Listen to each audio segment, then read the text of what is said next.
Hello and welcome to another episode of Psych and Sex Sundays with Dr. Sonya. That is me. Today I want to talk about 3 reasons why you might want to specialize in sex therapy. And at the end of the video, I'm going to talk about what's the difference between sex therapy and a sex coach. Because yes, there's a lot of different specializations and certifications within my field. So I'm going to break down the difference because I didn't know a while ago, but now I've learned a lot. If you like this kind of content, please make sure to like and subscribe and turn on bell notifications. I do post a YouTube video every Sunday for Psych and Sex Sundays. I also post on Instagram and TikTok, and I go live on TikTok a few days a week doing intimacy trivia on Wednesdays, Fridays, and Saturdays. Now, without further ado, let's get into the video. The reason number 1 why you might want to become a sex therapist. Let's say you are already interested in being a therapist or a counselor, or maybe you already are a therapist or a counselor. If you are specializing in sex therapy, you are going to be providing more value and able to help more individuals in need. From a business standpoint, it is actually really helpful to have a niche when you are a therapist or a counselor, whether it's I work with children and adolescents, or maybe you specialize in working with people with PTSD. A lot of people specialize in working with veterans, that kind of thing. Or you can specialize in working with individuals with sexual issues like myself. When you have a specialization, you are going to stand out on the internet searches. That is the place where people are finding therapists these days. More specifically, Psychology Today. That is a really great resource. They have awesome articles, but they also have a search for therapists in your area. And if you have a specialization, you're more likely to stand out. Let's say somebody's on Google and they're looking for sex therapists in their area. Most likely Psychology Today is going to come up first. And if you are a therapist or a psychologist or a counselor, I highly recommend making a Psychology Today profile. I have one myself and I think it's $30 a month, but if you're already a therapist, it's so worth it because it's going to help with that exposure, whether you're working on your own or in a practice. If you're interested in working with individuals or couples, it's going to be really helpful to have this specialization. When it comes to couples therapy, sex is really important. When it comes to becoming a sex therapist, you're able to work with individuals who have psychological reasons behind their sexual issues. For example, if there is a penis owner, a male or a penis owner who comes to the practice because they are having an issue with lasting long in bed, like premature ejaculation, for example. Or maybe they have erectile dysfunction. They have a hard time getting an erection and they have medical ruled out. So that's important to keep in mind. There has to be medical reasons ruled out. Sex therapists aren't able to treat individuals with medical issues.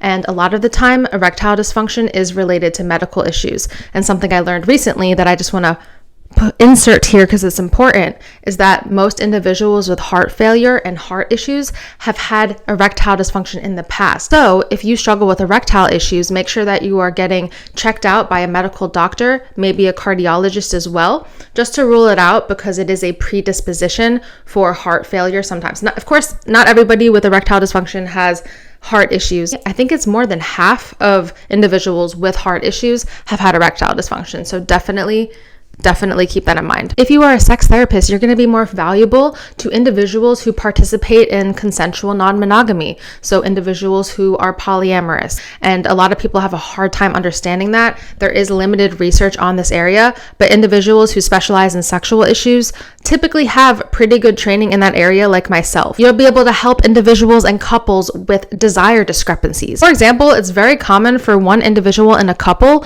to have more arousal and desire for sex than the other person. And people don't really talk about how often they like to have sex.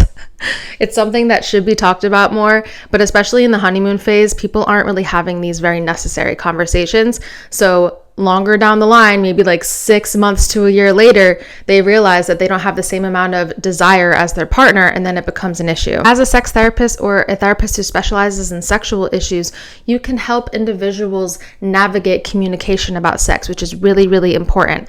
And it's important to understand that you can't just have one conversation about sex and then that's the end all be all, right? There has to be more conversations over time. It is a continuous practice. And if you have a good relationship with your therapist as a couple, and you as a therapist, you have a good rapport with your client, you're going to be able to better navigate that type of situation and provide a safe space to process the sexual experiences, because a lot of people have a hard time talking about those things. So having a third party there can be really helpful. So as the therapist, you are going to be able to help them more specifically with those types of issues. And that could be navigating the pros and cons of what you like and what you didn't like. When it comes to communication, you want to point out things that they did do well, right? Remember when you did that thing, remember when you kissed the back of my neck during foreplay the other night? I really, really liked that. But, sometimes I feel uncomfortable when you go straight to my clitoris because I haven't quite warmed up yet. That kind of thing. If you are kind and gentle with sexual communication, that can be really helpful. You don't want to be a critic, and you want to make sure that you're not having these sexual conversations when you're already in a conflict. You want to make sure that you're in your frontal lobe, the part of the brain that's in logic, not in an emotional state of mind. So if you are a therapist, you can help individuals with this, with coping ahead for these sexual conversations, or you might be witness to the first conversation about sex with some people because it's just so uncomfortable. Money and sex can be really hard to talk about. Also, if you specialize in sex, you might have clients that want to talk about their fantasies, or they want to talk about their kinks, and they don't feel comfortable talking about that with another type of therapist or with their partners or anybody. So that could be really nice as well. And if you specialize in sex, especially if you go through the Sexual Health Alliance, I'll talk more about them later, but I talked about them in my last video, and they are the organization where I'm getting my sex therapy certification. They have a kink certification course, but even just with the sex therapy modules and didactics, you'll learn so much about kink if you decide to take that route. Reason number 2, trust and rapport building. Research shows that therapists who specialize in sexual issues, or therapists who are comfortable talking about sex with clients, you're more likely to be trusted by your clients. Clients are more likely to feel comfortable with you. A lot of clinicians are very uncomfortable talking about sex with clients. They tend to avoid it, especially because there is a lack of sex education, so they might not feel qualified. In that case, it might be skipped over, and that's very uncomfortable for some people. The first line of my dissertation, which was called "The Importance of Talking About Sex with Our Clients," is clinicians should be mindful of the importance of sexual satisfaction while understanding how much it can impact one's psychological well-being. There is so much research out there that individuals who struggle with relationship and or sexual satisfaction are more likely to struggle with mental health issues such as depression and anxiety. And I put some resources below for the links if you want to check that out. But yes, sex plays a huge role in psychological well-being. I also just had my dissertation published. I'm going to put a link below to the ProQuest link where you can preview my dissertation.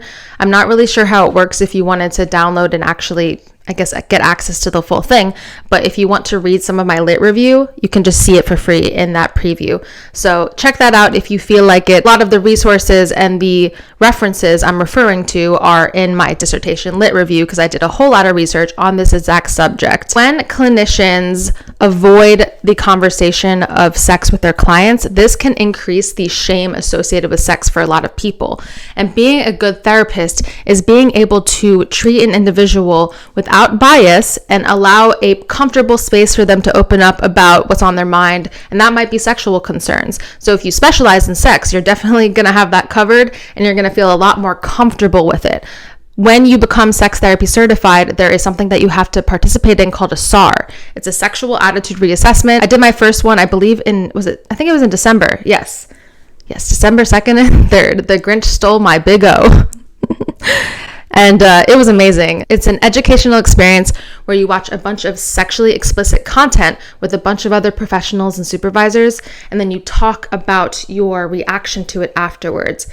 It's essentially a desensitization to certain types of sexual content that you might not have ever seen, which is so helpful because you might be sitting with clients in the future that bring up certain sexual issues and actions that you have never heard of, and you don't want to have a reaction that is going to harm the client. So the more that you get exposed to different types of sexual content, the less likely you are to have that type of reaction. It's just a really great educational experience. So I just wanted to mention that. If you are a sex therapist, going to feel better prepared to serve sexual minorities or those with gender fluidity, gender identity issues, all of those types of things. The LGBTQ plus population, there's a lot of education that's interwoven into sex therapy training. You want to challenge the stigma. We live in a society where there isn't enough sex education, and you're probably tired of hearing me say that by now if you watch my channel regularly. But yeah, it's great to challenge the stigma. A lot of people don't do that. And that brings me to reason number 3. There is a shortage of sex therapists. We do not have enough sex therapists. I was trying to look into the prevalence and I was having a hard time finding it, but it looks like from one of the resources I found, and I'll put it below, as of 2023, so last year, there are 1,276 sex therapist businesses in the US. And apparently it's increased 3.4% from 2022, which is nice, but less than 1,500, so 1,276. And another source I was looking at, apparently there are approximately 198,811, that's very specific, therapists, and more than 81,000 psychologists in the US. So there's almost 200,000 therapists and 81K psychologists, but there's less than 2,000 sex therapists in the US. That's not a lot at all. And another statistic I saw that is like blowing my mind is apparently only half of therapists have a special training in LGBTQ+, which is like, what? There should be a lot more training because that population is a lot of individuals in the LGBTQ+ community get stigmatized so much, and there's so many mental health issues, especially if you're transgender. So that definitely needs to change. I'm going to put the demographic links below and more resources as well. So there's not much more to say about that. I mean, I think it's pretty clear that there's a shortage. So if you are a therapist or a counselor, or you want to be, then definitely, consider it if it's something that you're passionate about just as much as I am. Let's say you're a client and you're looking for a sex therapist. I recommend going to Psychology Today and looking at who specializes as a sex therapist. I'll put a link below for the Pennsylvania sex therapists that are on Psychology Today. You can also look for an intimacy coach as well, which is less state specific. Now I want to go into what is the difference between a sex therapist and an intimacy coach. So I'm going to start off with sex therapist, and there might be more differences out there, but these were the ones that I jotted down when I was doing research on this, what I've learned throughout my experiences as working towards sex therapy certification. So sex therapists have gone to a formal school. Myself, I have a doctorate in clinical psychology. So I was able to have formal education and then work towards my sex therapy certification with the Sexual Health Alliance. I have to have a formal school, so it can be like a master's program and you specialize in sex. Or it could be a doctorate program and you specialize in clinical psychology. I'm going to put a link to Sexual Health Alliance below if you're interested in getting a sex therapy certification and you want to know like what are the prerequisites for doing it with Sexual Health Alliance. With being a sex therapist, there are laws and ethics that we have to follow. We have to pay attention to the ethics and laws of the board of the state that we live in, and we have to use evidence-based treatment. If you're trying to decide if you want to see a sex therapist or a sex coach, have this in mind. So sex therapists typically are going to treat individuals who have ingrained shame from childhood, for example, or they have sexual trauma, certain issues that are very ingrained from the past in general. So if you have a certain psychological disorder, or you just have so much shame, let's say you were raised in a Catholic family, you have a religious background, for example, and you have a lot of shame associated with touching your genitals, the whole idea of pleasure can be really, that's hard. You might be better off with a sex therapist because the sex therapist, if it's the right fit, can help you hopefully feel safe, build rapport with you, and help you over time, long term, and help you navigate and unlearn some of those stigmas that you've picked up over time. A lot of sex therapists have a theoretical orientation. For example, I work with individuals and I specialize in doing cognitive behavioral therapy. I incorporate a lot of attachment and attachment discussions with my therapy clients. I also have a background in dialectical behavioral therapy, so I will use some DBT skills with my clients as well. And that is something that you'll typically experience if you're working with a sex therapist. They're going to have a psychology and evidence-based treatment background, whereas you're not really going to find that with an intimacy coach. You have a sexual trauma, that's going to be better treated with a sex therapist, with a licensed therapist. Somebody who is trauma informed is really important as well. Intimacy coaches, they more so get their experience from lived experience. They typically invest in their own coaches. They can get certified. Like, for example, the Sexual Health Alliance has a sex coaching certification, and some of the requirements overlap, but it's not the same. With intimacy coaches, it is less obvious how qualified they are. So you have to really do your research and maybe do a consultation to see if it's a right fit. And the thing with intimacy coaches is they have a lot more flexibility from my understanding. So they can become skilled in many methodologies. Like they can use like chakras and spiritual techniques without having to worry about ethical guidelines of a board, for example, which can be really cool. Like intimacy coaches can probably do a lot more of things that they have learned from clinical experiences, but not so much evidence-based, not so much structured. And from what I've learned about intimacy coaching is it's more so goal-oriented. So it's about specific goals. Like I want to last longer in bed, or I haven't ever had an orgasm. And sex therapists can help you with those issues, definitely. But intimacy coaches, it's like, okay, what are your specific goals? Let's work towards them. And from my understanding, it might be a little bit more short term. But I'm sure that there's some intimacy coaching that's more long-term. By the way, if there's anything that I'm saying that you don't agree with, let me know below, because I'm also still learning about intimacy coaching. I'm not an intimacy coach myself, given that I'm in the sex therapy world. So if there's anything that I've said that doesn't align with what you do, if you're an intimacy coach, let me know below, because I'm definitely open to hearing that. But that's what I've learned from my research and after talking to intimacy coaches, that's typically how it works. But overall, if there's a more deep-seated psychological issue, you might be better off with a sex therapist or a therapist in general who you feel comfortable with.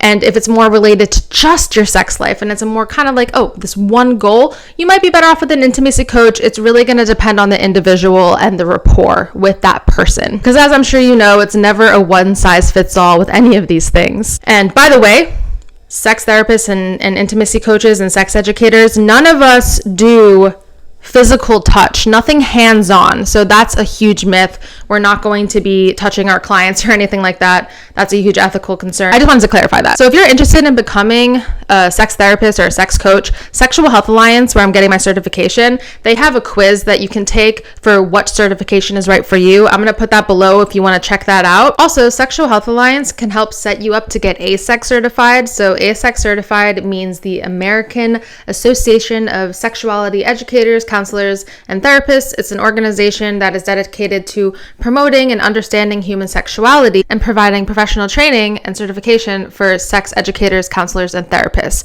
I put the directory below for the AASECT so you can take a look at AASECT certified clinicians, especially if you're a client and you're looking for a sex therapist in your area, because AASECT is going to be a good bet.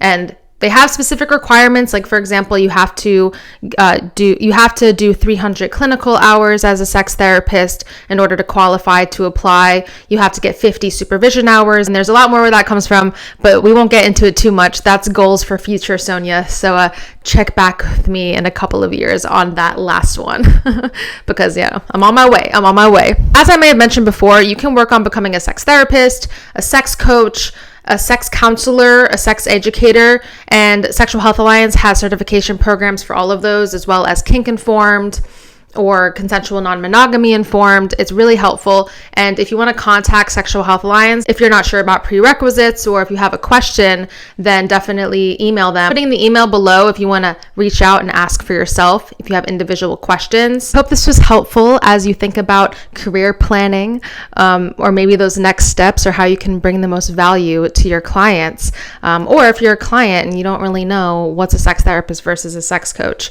And please make sure to leave any comments, feedback, thoughts below. Don't forget to like and subscribe and turn on bell notifications. If you hit that like button, it does really, really help my channel out. So I'll wait for a moment while you hit that like. Let me take a sip of water while you hit that like.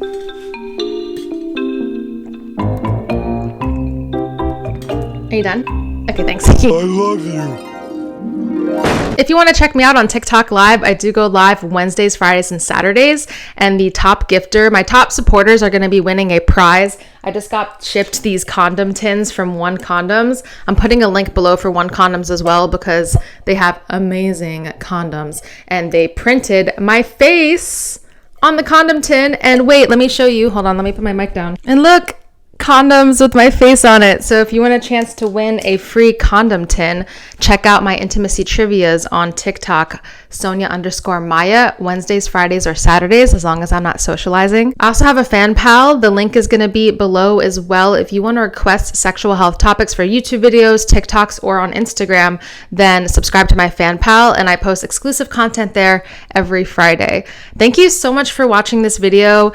You watching till the end really helps my channel so much. So if you're here, thank you. And everyone, please make pleasurable decisions and decisions, Clee and Pete, because you deserve it. You really do. See you next time.